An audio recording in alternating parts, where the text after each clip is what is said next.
This is Career Composer. I'm Erin, and I'm helping you, professionals under 30, navigate your careers with a music-themed twist. I'm giving you the job search and career advice you need to get that job, but we'll also talk about music, how to balance our personal and professional lives, and figure out what we're meant to do. Ready? Let's go.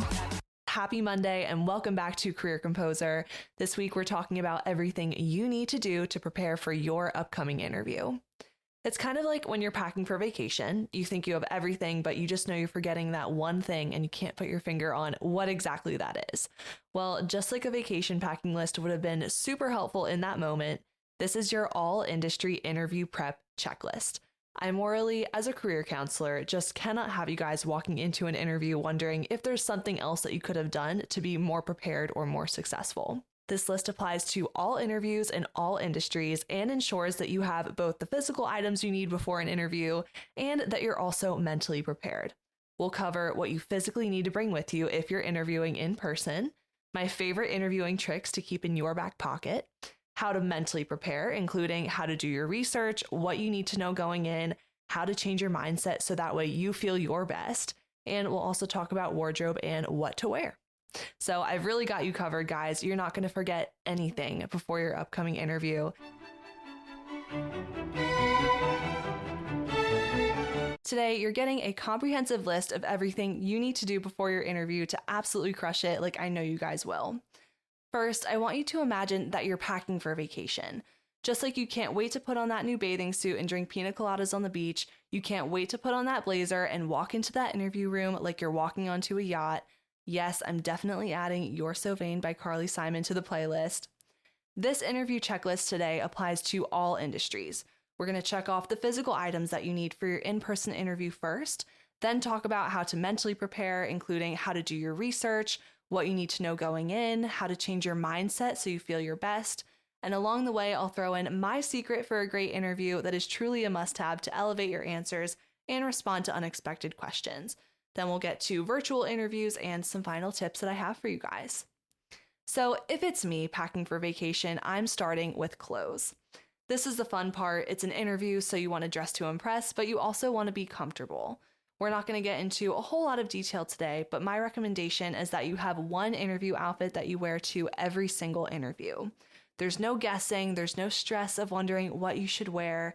It's an outfit that looks professional, makes you feel confident, and will fit you whether you're not feeling great in your body that day or you're feeling your very best. I used to wear a matching skirt and blazer with a black short sleeve dress shirt underneath and black flats. I feel most confident in heels, but I wanted to eliminate any possible chance of tripping and falling if I was feeling nervous that day. Even if you're interviewing at a more casual company, your professional go-to interview outfit will work, but in the meantime, I've linked a great article in the show notes below if you're not as experienced with dressing for an interview. I'll throw some interview outfit examples on Instagram too, why not? Next, I'm throwing personal hygiene products in my carry-on. Before an interview, you're showering the day of or the night before. You may think that I don't need to say this, but I've learned through working with students that I absolutely do need to say this. Wear deodorant, wear a little bit of perfume or cologne, but don't overdo it, don't overpower them. Bring a hairbrush and anything you need to touch up. I also personally like Listerine strips versus chewing gum, but you do you. So now we're moving away from packing for your interview for just a second and moving on to how to plan for getting there. So just like a trip itinerary, you need to map your travel time the night before and make damn sure you know how you're getting to your interview and your exact destination. So use Apple or Google Maps and definitely use Waze if your interview is early morning or late afternoon with any potential that you'll hit rush hour traffic. If it's in the city, think about where you're going to park. Is there a nearby parking garage that you can pin if there's not a parking lot or if there's limited street parking? Get there early.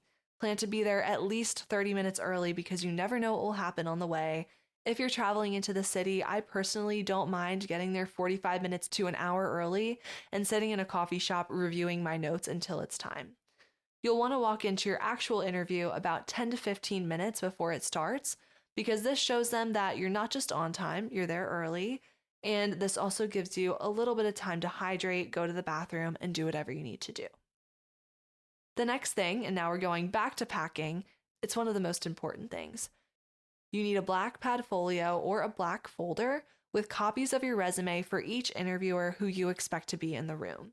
You also need a copy of your resume for yourself, and we'll come back to this later. You can also email your point of contact and say, "May I ask who will be present at my interview?" so you know who will be there and how many people will be there.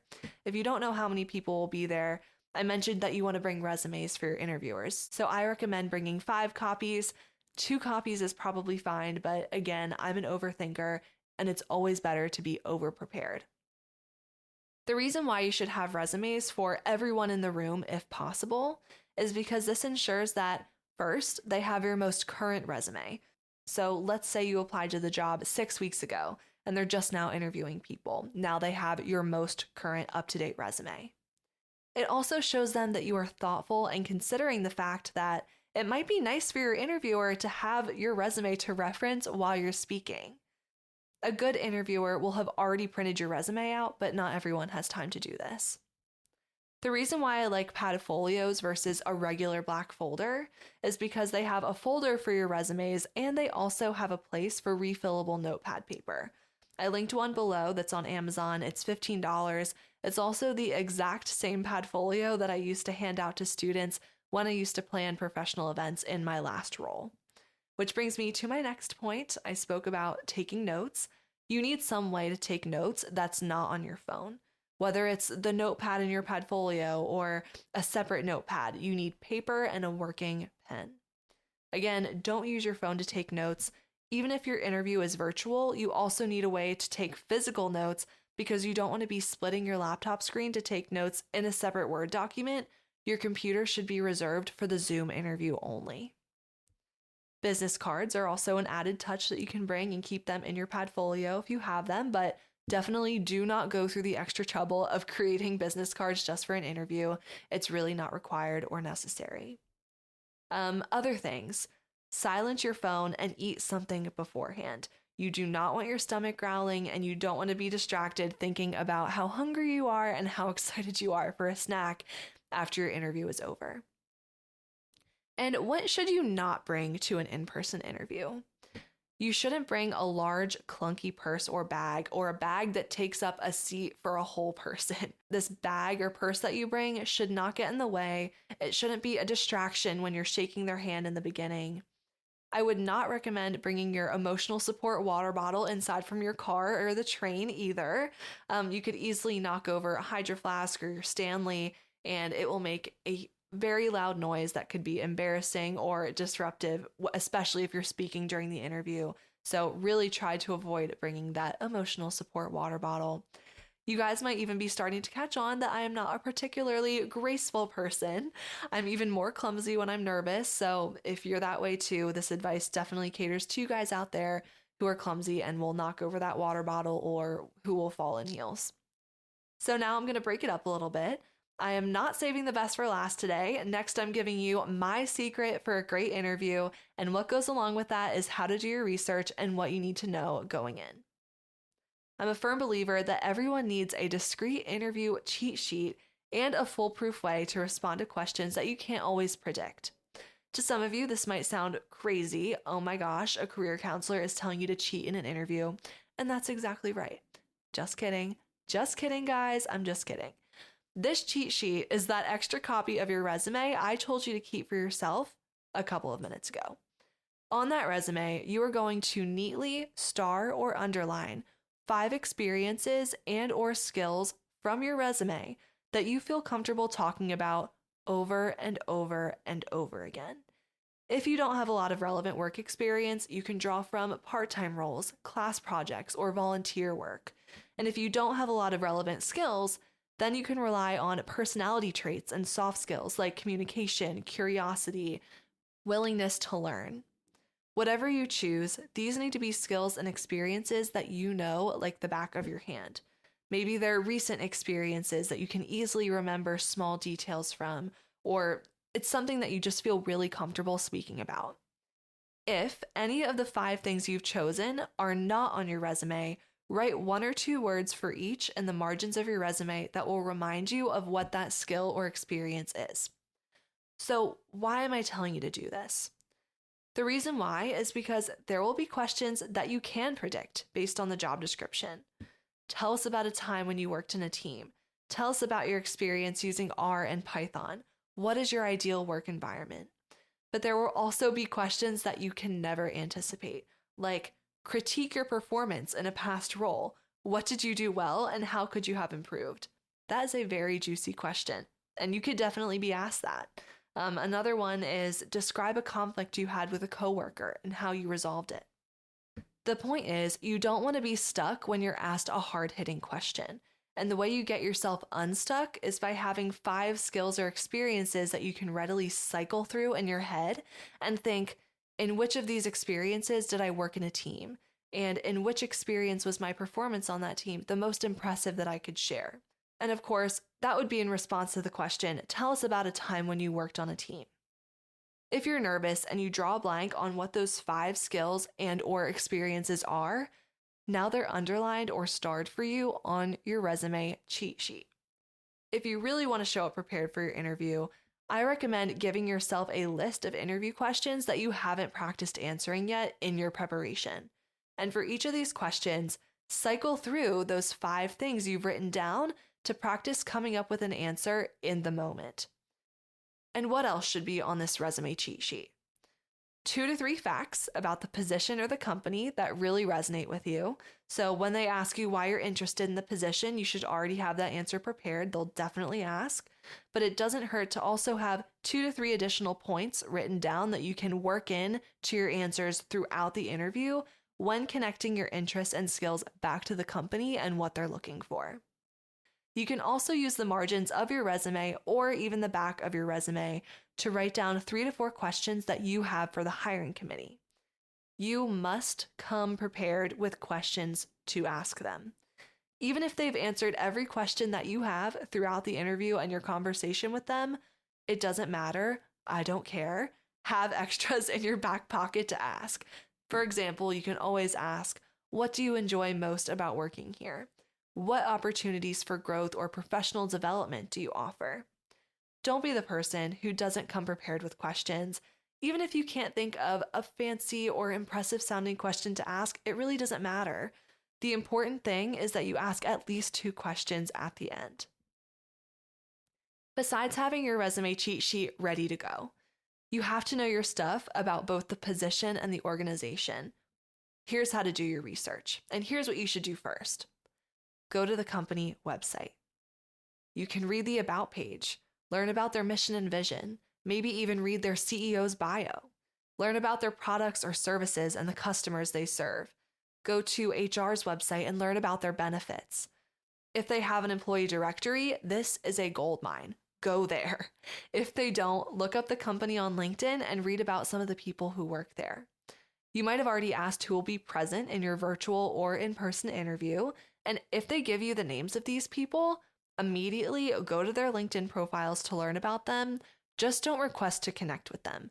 It's actually a best practice for interviewers not to connect with people they're interviewing because they don't want to show any sort of bias towards one particular interviewee. Lastly, do they have a public org chart? Is there a way for you to learn about the structure of the organization and where your future department fits into the company? You don't have to research every single one of these things by any means, but the point is that you should be perusing up and down their website and going down little rabbit holes that interest you, where you can learn even some lesser known facts about the organization that they'll be super impressed by if you just whip out in the middle of the interview. So when they ask you what interests you about the company, you're ready. If they ask you specifically about your connection to the mission and vision, or even your connection to their client base or to their team, you are ready. And if you know more than they expect you to know, instant win. Instant win. Next, after you've looked at the company's website, go to the job description. You must know this inside and out. Just like you should be ready to talk about anything and everything listed on your resume, everything on the job description is fair game. And by the way, speaking of resumes, they might even ask you to walk them through your resume. For my friend, this was the very first question they asked her in one of her interviews. They also might ask you, what did you think about this aspect of the job description?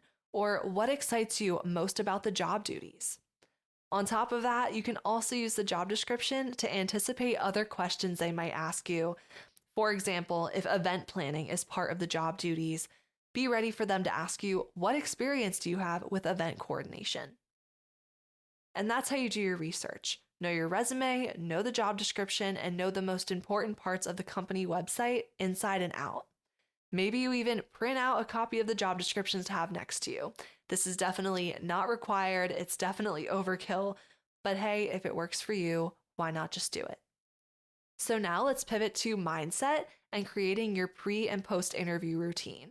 This is still all a part of your interview checklist, and it's just as important as knowing what physical things you need to bring to your interview. And mindset is one of my most favorite things to talk about related to interviewing. So mindset can feel extremely hard to just check off the list like other items I mentioned today. It's like if someone tells you to stop having anxiety, now you're going to feel anxious about having anxiety. But there's something that you can do that is really easy to check off in a sense that directly influences a mindset. And that is creating your pre and post interview routine. So I shared in the last episode that your pre-interview routine is a routine that you're going to use both while you're practicing for the interview and on the morning of the actual interview. So there's a study out there. It's very dated. I learned about it from my 8th grade basketball coach, Coach Phelan, and then it was again brought to my attention when I started taking counseling classes at Penn State. I can't for the life of me find this study. So if anyone knows what it's called, please drop it in the comments below. I really wish I knew the name of it. But the gist is that if you create a routine while you're practicing or studying and implement that same routine or create that same environment for yourself on the day of a big event or even during that event, you will feel calmer. This moment you've been working up to will feel more familiar and it won't be as much of a surprise. And that's why presidential candidates recreate the debate stage when they're practicing so they're ready for the environment that they're going to walk into when they face off against their opponent. So here are some examples of pre-interview routines that you can create for yourself. So I had a friend in college who swore by drinking Gatorade and eating clementines before an interview because it gave her energy. So if this is you, drink Gatorade while you're practicing to give yourself energy and then eat a clementine for a sweet little treat. Many people swear by dancing or doing superhero poses in the mirror on the day of an interview or before a big work presentation. So on the day you get an interview offer, I would just start doing this every day leading up to your interview to continually boost your confidence and keep your spirits high. If working out makes you feel good, do that on the morning of to get your energy out, or save it for afterwards to look forward to and work off that excitement or work off that anxious energy that's left over, and do the same thing around your interview preparation time. Finally, one other thing you could do is if you enjoy writing to practice, maybe writing out potential interview answers, use a favorite pen and bring that favorite pen to the interview with you to take notes. Something else you could do is to get a good luck charm. This definitely does not work for everybody, but it definitely works for me. So at the height of my classical piano competition days, my dad was also starting his own business. My dad's business that he still runs today, he patented a product. It's what I'm most proud of him for. And my dad has just always been a good luck charm to me. Whenever he would take me to my piano competitions or my auditions, I would always do better when he would take me than my mom. I'm so sorry, Mom. I don't know what it is. So when he couldn't go, I would always put one of his business cards in the bottom of my shoe to keep a little piece of him with me. But it worked because I just needed that extra boost of confidence. So if you are really close to your family, that's something that gives you confidence.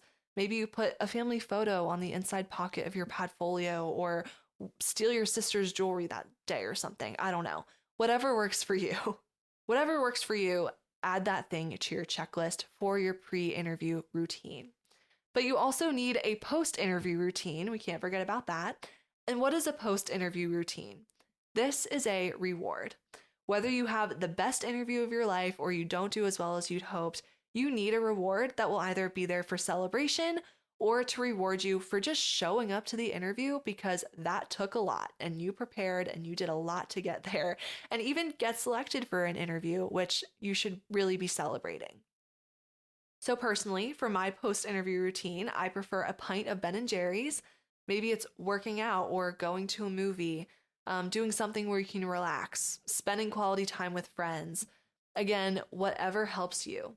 And then before or after you've taken this time to de-stress and do something for yourself, try your best to remember to quickly write down what went well and what you want to improve on. So that way you can use every interview experience as a learning experience, an opportunity. God forbid the interview goes badly. This will help you to move on from your interview and see it not as a failure, but as something you can learn from. And then take the rest of that day for yourself and forget the interview ever happened. So this is not an interview anxiety episode. I'll definitely be giving you one of those in the future. It's one of my favorite things to talk about with people. But if you are particularly interested in any of the checklist items I listed so far and want a full episode on any one of them, professional attire, doing your research, interview prep, interview anxiety, please let me know by leaving a comment or emailing me at the email in the show notes below. I'd love to know what you guys are interested, and these episodes are for you. So I want to make sure I'm making episodes that are helpful to you all. All right, guys, we are in the home stretch with virtual interviews and my final tips. My final tips for virtual interviews, you really don't want to miss these. You need them, and I promise they are total lifesavers. In a virtual interview, you still need just about everything that I already mentioned in this checklist. Your go-to outfit, a place to take notes, your resume cheat sheet, your go-to pre- and post-interview routines. But virtual interviews, as you know, they do bring their own set of challenges. So let's start with technology. First, please double check the time zone that your interview is in and check to make sure that you have that particular video conferencing platform downloaded on your computer the day before your interview. Make sure there are no updates left to install. Make sure that you have an account created if you need one. I've been in situations where I thought my interview was on Zoom, and lo and behold, it was on WebEx, and I had to download WebEx 10 minutes before that interview, having never used it before. And I really don't want that to happen to you guys. So on the day of, you also want to open that app well before your interview starts to make sure it's working. Enter the Zoom, the WebEx, the Skype room, whatever it is, 3 to 5 minutes before your interview start time. You don't need to enter the room any earlier than that, but you do want to start the meeting a few minutes early just in case something happens, and to also show that you're not just on time, but you're a little early and you're prompt and ready to go. Also related to technology, your personal computer. Make sure that your laptop is plugged in, test your laptop's webcam and your audio. Again, if you're a little extra like me, maybe you test it out with a friend or a family member. And speaking of your camera, eye contact and background. Making eye contact is different on Zoom. You want to look at the webcam, not at the screen. But what I recommend is taking a little sticky note, drawing an arrow and sticking that up at the top of your laptop, not covering the webcam, but next to the webcam. And so that arrow on that sticky note reminds you to continually look at the webcam instead of looking directly at the screen. Once I got used to looking at the webcam, I actually really prefer this because it means I don't have to look at the interviewer's eyes and faces at all times. I can smile and concentrate on the webcam without focusing too much on their reactions and facial expressions and what they're thinking about me. And so it actually helps to calm my nerves by looking at the webcam versus looking directly at their faces on the screen. For your background, you want to make sure you have a plain professional background. Make sure you have good lighting. You can use Zoom backgrounds if you know your interview is on Zoom, but I will say that interviewers tend to prefer real backgrounds from what I've heard from other people and when I worked with employers in my past job. I've done interviews in front of a plain wall. I've done them in front of my fireplace, in front of bookshelves, just anything that's really professional and clean. And if you're a college student listening to this, again, you may think this is something I do not need to say. This is also a judgment-free zone, so I'm just saying this for your own benefit. But please don't have concert posters in the background. No sorority flags, no open closets full of clothes, no mess in the background. I have seen all of these things in real live interviews. And when I worked at Penn State, and this is hysterical, I will remember it forever, I actually saw someone's shirtless roommate walk behind them in a towel with their shower caddy while I was doing a mock interview with a student. I know this was a mock interview and not a real interview, But this student had still never met me, their fake interviewer, before. I had no idea what to do in that situation, how to react. I didn't want to embarrass them. But don't do anything or allow for any disruptions or distractions or interruptions that are going to make your interviewer feel a little awkward. You just don't want to create any of that in the interview. You want there only to be good vibes. Don't do your interview from your couch or from your bed. My next point, eliminate all possibilities of interruptions during your interview. Again, going back to that roommate. Tell everybody you live with about your interview and close the door. If you're expecting packages or you live in an apartment complex where there's any chance at all that someone might knock on your door, put a note on your front door that says, "Do not disturb, interview in progress." Feed and lock your pets in a different room just for that hour so they're not begging or scratching outside of your door. Sit in a chair where it's comfortable for you to sit up straight, and if you have the option, use a stationary chair versus a swivel chair. A stationary chair will keep you from moving and swiveling around during the interview, which can be another distraction for your interviewer. So one additional thing that was not in my notes that I thought was really important for me to include is the question of, well, what if my virtual interview is scheduled for when I'm working in person at the office? So this is a situation you do not want. First of all, you don't want you to be wondering and worried and distracted thinking, what if my coworkers know I'm in an interview? Or what if my boss finds out I'm interviewing? Or what if they think it's suspicious that I'm locked my office door? You don't want any of that going on. So at all costs, you want to try to do your virtual interview at home, outside of the office, where that is not a distraction or a worry. If you're worried about getting time off, you can use sick time if you have to. Your employer should not be asking you if you have a doctor's appointment, but you could use your lunch break. You could use an hour of vacation time. Just try to avoid any questions from your employer about you having an interview. So guys, that is it. That is your interview prep checklist that applies across all industries. At the end of every episode, I feel like I'm always giving you guys so much information. But again, my style is just me wanting to give you everything so you're not left with any questions and you have absolutely everything you need to prepare, especially for an interview, because I know it's so nerve-wracking and you just want to be successful. So if you do have an upcoming interview, good luck. You're going to do great. I really think 2025 might also be the year of interviewing on this podcast. Maybe we have a little series in the making. I'm really enjoying these episodes so far. Again, please let me know if you found this episode helpful. Follow us on Instagram for more advice.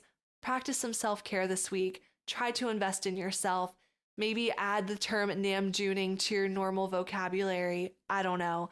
But I'll see you guys next time for another amazing episode. Have a great rest of your week. I hope you found today's episode helpful, and if today's topic really resonated with you, I hope you'll consider leaving a review wherever you listen to your podcasts. Reviews will really help this podcast grow so I can keep bringing you the career content that you want. You can also email me at careercomposerpodcast@gmail.com with feedback or questions because I want to give you the career advice that you actually want to hear. That's all for now. Thank you so much for listening. I'll see you next time and have a great day.